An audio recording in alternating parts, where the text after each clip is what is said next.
Thank you.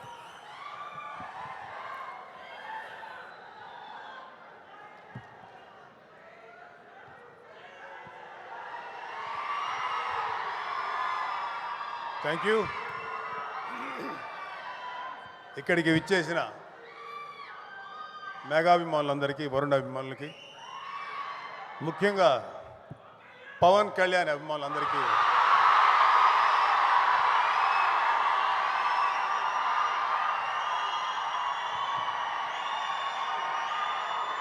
ఇప్పుడే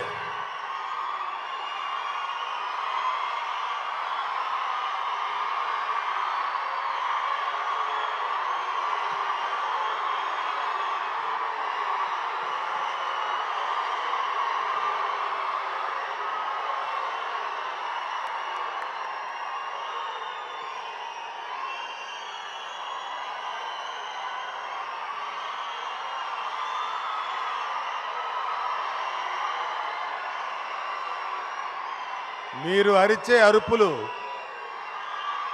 ఎవరి గుండెల్లో రైళ్లు పరిగెత్తాలో వాళ్ళ గుండెల్లో రైళ్లు పరిగెత్తాలి. బాగా అరవండి. Thank you. Thank you. ఇప్పుడే కలిసి వచ్చాను. కళ్యాణ్ బాబు దగ్గరికి వెళ్ళి ఇట్లా వస్తున్నా.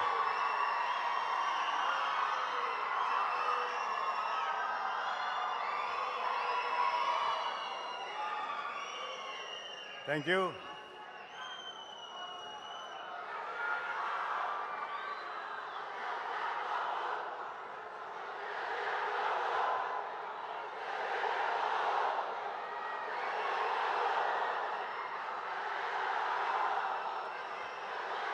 Thank you.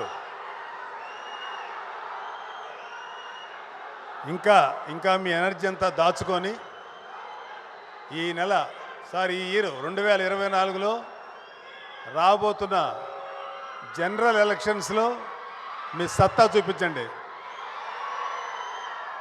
ఆర్మీ వాళ్ళలాగా, మిలిటరీ వాళ్ళలాగా గన్స్కి వీటికి ఎదురెళ్ళక్కర్లా.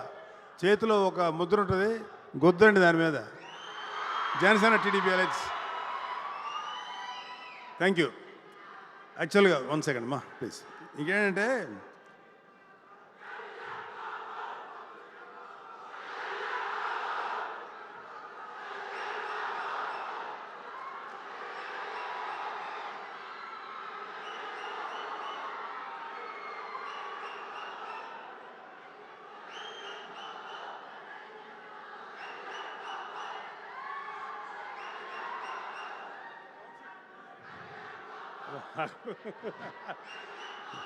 Let them. వాళ్ళకి చాలా ఎనర్జీ ఉంటుంది.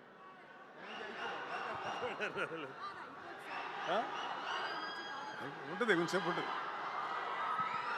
మీ ఎనర్జీ గురించి మాట్లాడుకుంటున్నాం.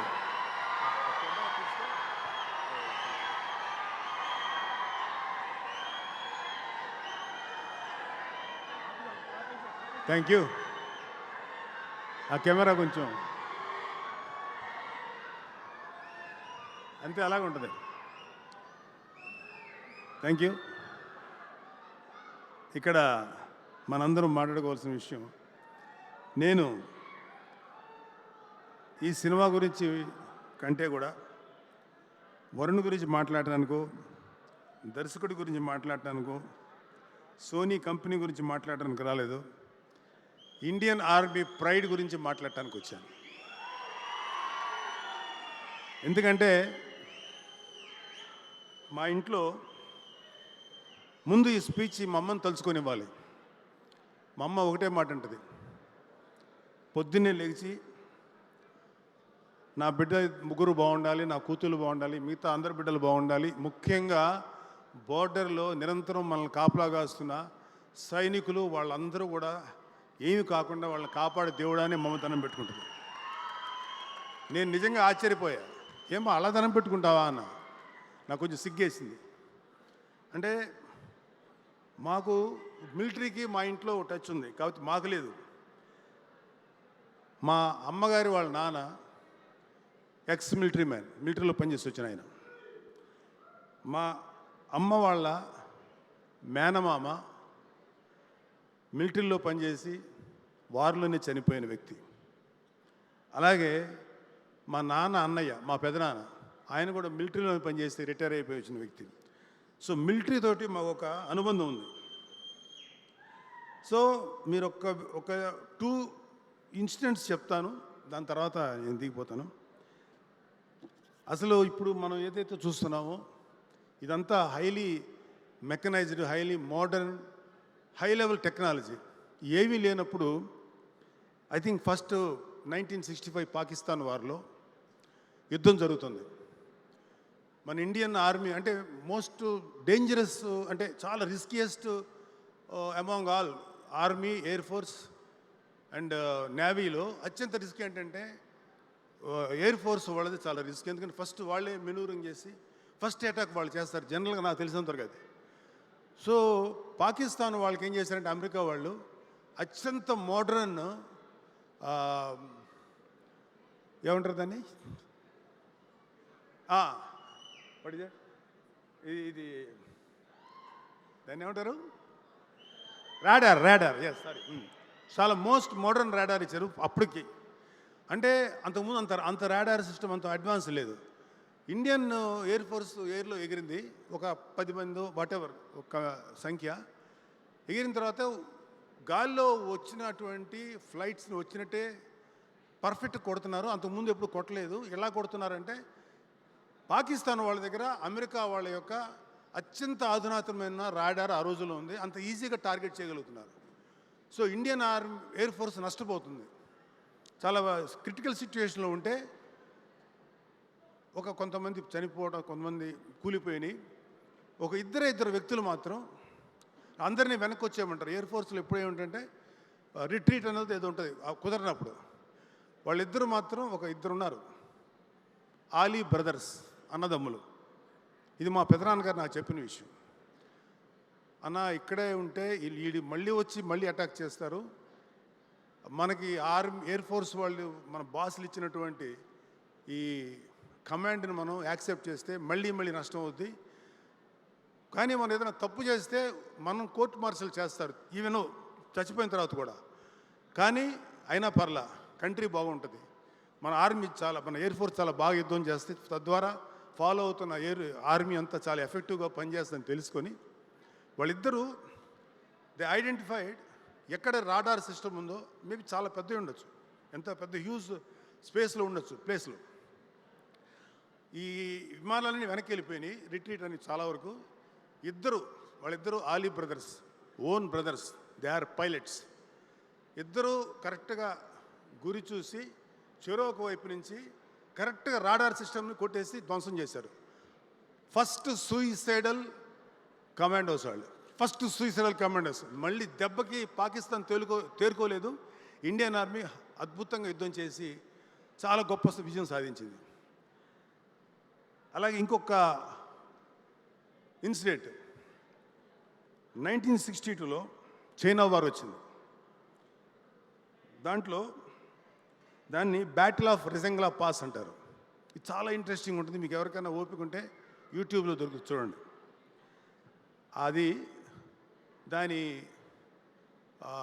దాని హెడ్ ఎవరంటే major Shaitan Singh.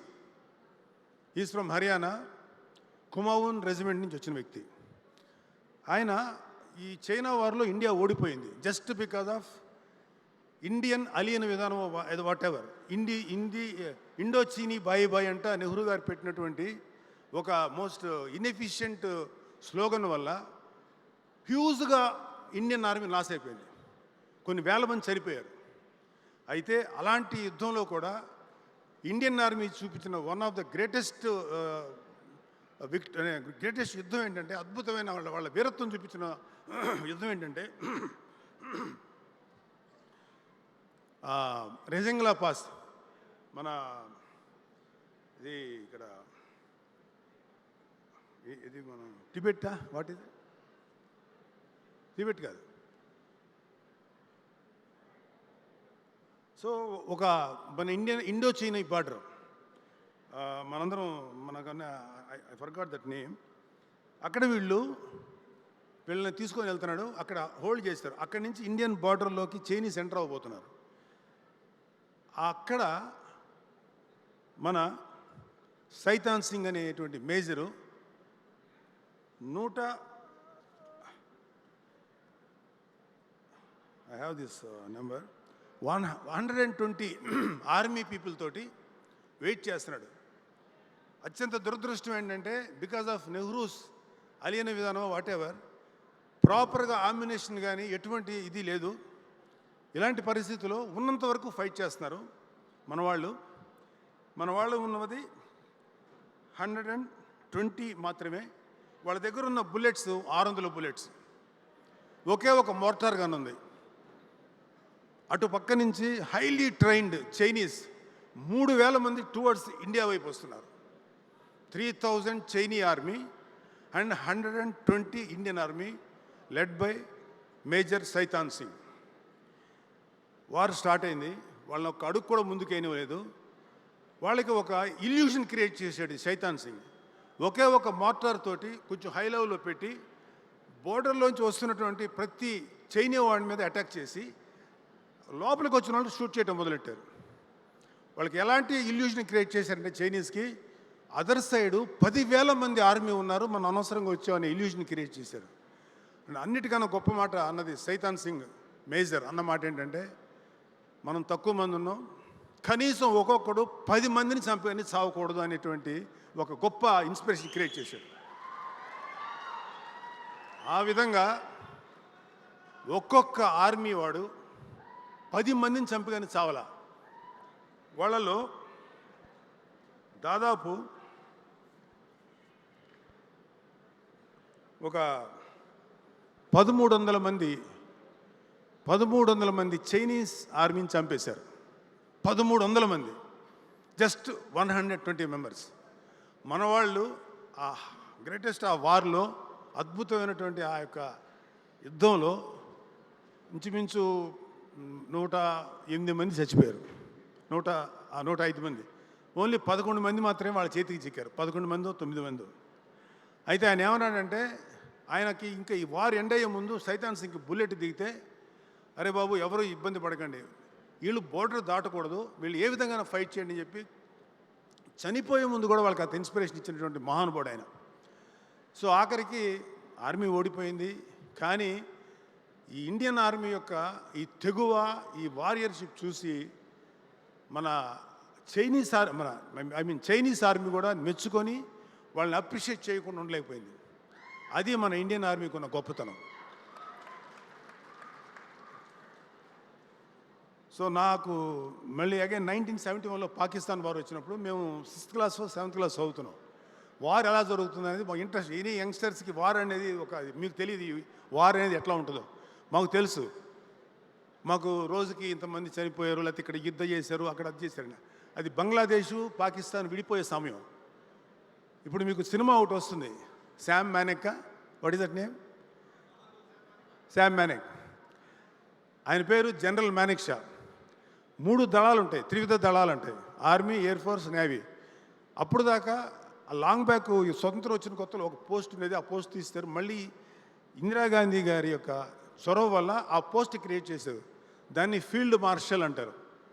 Field marshal Manek Shah గారి యొక్క ఆధ్వర్యంలో ఇండియా అద్భుతంగా ఫైట్ చేసి బంగ్లాదేశ్ని పాకిస్తాన్ నుంచి విముక్తం చేసి ప్రత్యేక కంట్రీ గుర్తించేలా చేసి భారతదేశానికి అఖండ విజయం సాధించిన వ్యక్తి మహానుభావుడు జనరల్ మానెక్ షా. మేము చదువుకునేటప్పుడు ఆయన ఫొటోస్ కట్ చేసుకొని దాచిపెట్టుకునేవాళ్ళం, ఎందుకంటే ఆయన మాకు హీరో వర్షిప్. మేము సినిమాలు చూసేవాళ్ళం, సినిమా నటులు గౌరవించేవాళ్ళం. కానీ మా రియల్ లైఫ్లో ఎవరైతే రియల్ హీరోస్ ఉంటారో వాళ్ళని మేము హీరోలుగా గమనించేవాళ్ళం, గుర్తించేవాళ్ళం. ఆయన చూసిన తర్వాత నా మనసు ఎలా ఉంటాడు మనిషి, ఉన్నాడు రైతును అరే ఏదో ఒక చిన్న అడోరేషన్. థియేటర్కి వెళ్తే మాకు ఇలా యూట్యూబ్లు, సెల్ ఫోన్స్ లేవు. మాకు థియేటర్లో ఇవి వచ్చాయి అనమాట, క్లిప్పింగ్స్ వచ్చాయి ఆ ఇండియన్ న్యూస్ రీల్లో. అవన్నీ చూసి ఆయన నడవటం, ఆయన కమాండ్స్ ఇవ్వటం, వాయిసే ఉండదు కదా, ఆర్ఆర్ తప్ప. సో అలా ఆరాధనగా జరుగుతోంది. నా అదృష్టం ఒక రకంగా బ్లాడ్ లక్ ఏంటంటే, హైదరాబాద్ వచ్చిన తర్వాత నేను state bank of India main ఆఫీస్కి వెళ్తున్నా. ఒక మిలిటరీ డ్రెస్సు, ఇట్ సీమ్స్ ఆయన ముసలాయన అయిపోయాడు, ఒక పెద్ద ఆయన, ఒక ఆర్మీ పర్సన్ ఒకతను ఉన్నాడు. వస్తుంటే నాకు ఈయనేంటి జనరల్ మానెక్ష అలా ఉన్నాడే అనుకుని గబుక్కుని వెళ్తే గన్ తీసి కాలుస్తాడేమో. అప్పటికి రిటైర్డ్ ఆయన. నేను దగ్గరికి వెళ్ళి నమస్కారం చెప్పి, sir are you mister Manekshaw, field marshal అన్నా. Yeah yeah I am sir, I want your autograph అని. ఆయన టేబుల్ కూడా లేదు అక్కడ, ఈ కాలు మీద పెట్టుకొని ఇచ్చాడు ఒక సిగ్నేచర్. ఫీల్డ్ మార్షల్ అని ఉంటుంది, ఇంకేముండదు. ఫీల్డ్ మార్షల్ మానెక్ష అని సిగ్నేచర్. అబ్బా, ఎంత అదృష్టం రా, ఒక వ్యక్తి ఇంత గొప్ప హీరో దగ్గర తీసుకున్నానని. నా దురదృష్టం ఏంటంటే అది నేను పోగొట్టేసుకున్నాను. చెప్పినా ఎవరికి అర్థం కాదు, నమ్మాలి, కానీ అది I lost it. That is my biggest bad luck. So thank you. ఇప్పుడు నేను ఎందుకు వరుణ్ బాబుని, ఇప్పుడు మిగతా అందరూ క్రూని అభినందిస్తున్నాను మనస్ఫూర్తిగా. మన దర్శకుడు కానీ, వరుణ్ కానీ, మిగతా కెమెరా, పాటలు రాసిన మీరందరూ కూడా ఒక గొప్ప సినిమాకి రాశారు. పుల్వామాలో జరిగిన అటాక్కి extraordinary retaliation by Indian air force. ఇది మరి చెప్పచ్చో చెప్పకూడదో నాకు తెలియదు, కానీ ఎలా జరిగిందో ఒక విట్నెస్ చెప్పాడు నాకు. అతను ఎలా చేస్తారంటే, బాబు come on let us go and అందరు వెళ్ళిపోయి, ఇప్పుడు మనం బాలాకోట్లో ఉన్నారు మన టెర్రరిస్ట్ గ్రూపు, పుల్వామాలో మన వాళ్ళని చంపేసిన వాళ్ళందరూ అట్లా అటాక్ చేయరు, అలా ఉండదు. మన వాళ్ళు ఇండియన్ ఎయిర్ ఫోర్స్లో నాకు తెలిసింది. ఇది చెప్పిన తర్వాత నన్ను అరెస్ట్ చేసిన ఆశ్చర్యపోను, చేయకపోతే వెరీ హ్యాపీ. నాకు చెప్పిన అతను, మరి అది ఎంతవరకు నిజముందో తెలియదు, కానీ ఒక 5-6 ఎయిర్ క్రాఫ్ట్లు ఎప్పుడు ఇండియన్ నియర్ పాకిస్తాన్ బార్డర్లో ఉంది, గుజరాత్ సమ్వేర్. ఇక్కడి నుంచి వెళ్ళటం, బాలాకోట్లో ఈ టెర్రరిస్టు క్యాంప్స్ ఉంటాయి, ఈ జస్ట్ బార్డర్ దాటి అలా మెనూరింగ్ చేసుకొని మళ్ళీ వెనక్కి వచ్చేవాళ్ళు. ఆర్మీ రెడీ అయిపోయి పాకిస్తాన్ ఆర్మీ అటాక్ చేసే లోపుగా మళ్ళీ వెనక్కి వచ్చేవాళ్ళు. ఇలాగా ఒక 7 నిమిషాలు చేశారు.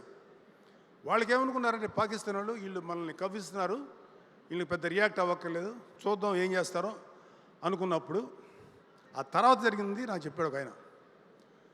ఆల్ గ్రౌండ్ క్రూ ఎవరైతే దాంట్లో ఫ్లైట్స్లో బాంబులు గింబులు వాటెవర్ ఇవన్నీ పెట్టారో వాళ్ళందరినీ పిలిచారు. అందరి దగ్గర 24 to 48 hours all are kept, అంటే ఆ ఎయిర్ బేస్లో పెట్టేశారు. ఎవరికి ఇంటికి ఫోన్లు చేయటం లేదు. All phones are confiscated by the authorities. ఎవరు ఫోన్లు చేయకూడదు. ఎవరికి తెలియదు ఎందుకు ఏమైంది అని, ఎవరికి తెలియదు ఏమవుతుంది, మనల్ని ఎందుకు ఆపారంటే ఏదో జరగబోతుందని మాత్రం స్మెల్ చేశారు.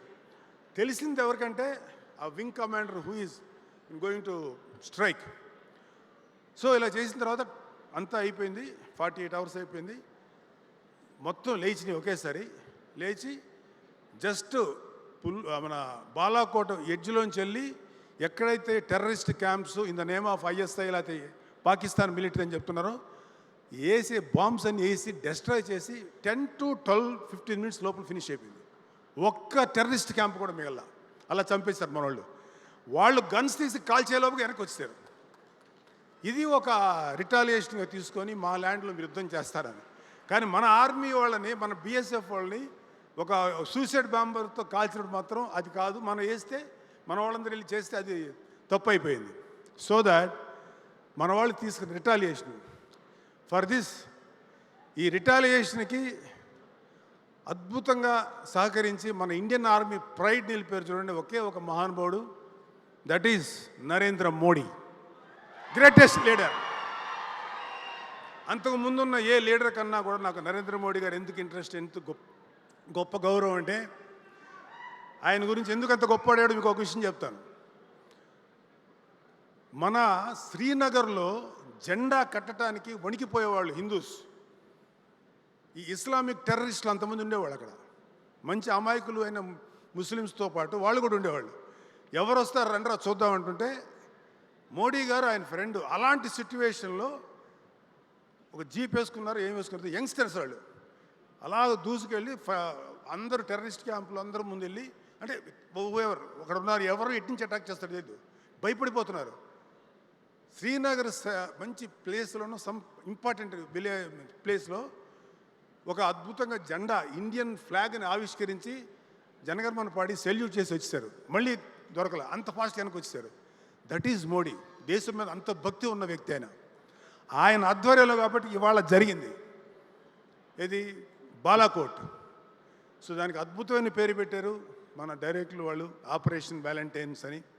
బికాజ్ మనమే అటాక్ జరిగింది కాబట్టి అదే రోజు అనుకుంటా. సో అది పేరు పెట్టారు. సో ఇక్కడ నా కొడుకుని నేను హైలైట్ చేయడానికో ఏం రాలేదు. బట్ మా వరుణ్ అంటే నాకు ఎందుకు ఇష్టమో చెప్తాను. వాడు ఎప్పుడు కూడా ఒక కొత్తదనం కోసం ట్రై చేస్తాడు, రిస్క్ తీసుకుంటాడు. ఆ రిస్క్ తీసుకోవడంలో చాలాసార్లు ఫెయిల్ అయ్యాడు. యాజ్ ఏ ఫాదర్గా కొడుకు సక్సెస్ అయినప్పుడు ఎంత సంతోషపడతాం, ఫెయిల్ అయితే కూడా అంతే పెయిన్ ఉంటుంది. నేను ఎప్పుడు అడగను, వాడు నాకు చెప్పడు. నా బాధ వాడికి తెలుసు, వాడి బాధ నాకు తెలుసు. ఇద్దరం నిశ్శబ్దంగా ఉంటాం. ఎప్పుడైనా వెళ్ళి పర్లేదురా ధైర్యంగా ఉండంటే లేదురా నేను మామూలుగా అంటాడు. ధైర్యం చెప్దామన్నా ఉత్సాహం కూడా పోతుంది నాకు. So I love my son because the way he choose his characters. First time మేము కంచి చేస్తున్నప్పుడు కృష్ణ దగ్గరికి వచ్చి కథ చెప్తే, వరుణ్ బాబు ఒకసారి కథ విను అంటే, వరుణ్ కథని చాలా బాగుందని అన్నాడు. ఆ కంచి చేశాడు. So Varun body language other than ఫిదా లాంటి లవ్లీ స్టోరీసు, లేకపోతే తొలి ప్రేమ లాంటి లవ్ స్టోరీస్తో పాటు గద్దలకొండ గణేష్ లాంటి టఫెస్ట్ రోల్స్తో పాటు ఒక ఆర్మీ మనిషి ఎలా ఉంటాడు అనేది వాడి అదృష్టం, వాడి ఫేట్, వాట్ ఎవర్, అద్భుతమైనటువంటి ఫిగర్ ఇచ్చాడు అతనికి. ఈ ప్రకృతి, ఈ దేవుడు నేను నమ్మను కానీ, బట్ దేవుడు ఇచ్చాడు అనుకుంటే దేవుడు ఇచ్చాడు. తన అద్భుతమైన పర్సనాలిటీ, అప్పీరెన్స్. అంటే కొన్నిసార్లు కొన్ని క్యారెక్టర్లు క్యారీ చేయాలంటే ఒక 5 feet 3 inches ఉన్నవాడు నేను స్ట్రిక్ట్ పోలీస్ ఆఫీసర్ని అంటే కొంచెం కామెడీగా ఉంటుంది, నువ్వు కాదలేరా బాబు అనిపిస్తుంది. అదే ఒక 6 feet ఉన్నవాడు పెద్దగా పెర్ఫార్మెన్స్ అయిపోయినా అట్లా నిలబడితే వీడేదో ఉందనుకుంటారు. అతని అదృష్టం, వరుణ్ బాబు అదృష్టం, అంత మంచి పర్సనాలిటీ రావటం, వాళ్ళ తల్లి ఆశీర్వాదం, whatever. But love you Varun బాబు. ఇలాంటి మంచి క్యారెక్టర్లు చేసుకో. జయాపజయాలకు అతీతంగా నువ్వు ముందుకెళ్ళు. Don't worry. ఒక్కొక్కసారి నువ్వు చేసేటువంటి మంచి ప్రయత్నాలు కూడా ఒక్కొక్కసారి ఫెయిల్ అవుతాయి. కానీ అల్టిమేట్గా ఎవడైతే ప్రయత్నం చేస్తూ చేస్తూ చేస్తూ ముందుకెళ్తాడో వాడు ఎప్పుడు సక్సెస్ అవుతాడు జీవితంలో. One example is Narendra Modi. Another greatest example is త్వరలోనే ప్రూవ్ చేసుకోబోతున్న మన పవన్ కళ్యాణ్.